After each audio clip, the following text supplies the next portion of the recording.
പതിവില്ലാതെ എന്തെന്ന് പറയുമോ ഞാൻ വീഡിയോ ചെയ്യുന്നത് ഇത് കണ്ടോ. നമ്മുടെ പൂർവികന്മാർ ഉപയോഗിച്ചിട്ടുള്ള ആയുധമാണ്. ആയുധം നട്ടുമ്പോൾ വരല്ല, പേടിക്കൊന്നും വേണ്ട, പേടിക്കത്തില്ല ഇപ്പോഴത്തെ പിള്ളേരൊന്നും. അതല്ല, ഇത് പണ്ടച്ഛൻ കൃഷിക്കാരനായിരുന്നു.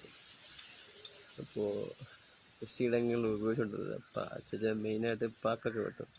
അപ്പം അതിനുവേണ്ടി ഉപയോഗിച്ചുകൊണ്ടിരുന്നതായിട്ടാണ് കണ്ടത്. ഇത് കാണുമ്പം തന്നെ അറിയാം, ഒരു റോയൽ ടച്ചായിരുന്നു. അച്ഛൻ്റെ ഓർമ്മ ഇത് മാത്രമേ ഉള്ളൂ. എന്തോ ചില സമയത്ത് നമുക്ക് ഈ നൊസ്റ്റാൾജിക് ഫീൽ എന്നൊക്കെ പറയത്തില്ലേ, അതായത് കൊള്ളാം, നല്ല ലുക്കുണ്ട്. അച്ഛൻ്റെ വീട്ടിലോട്ട് ഇപ്പം കിട്ടിയ സംഭവം.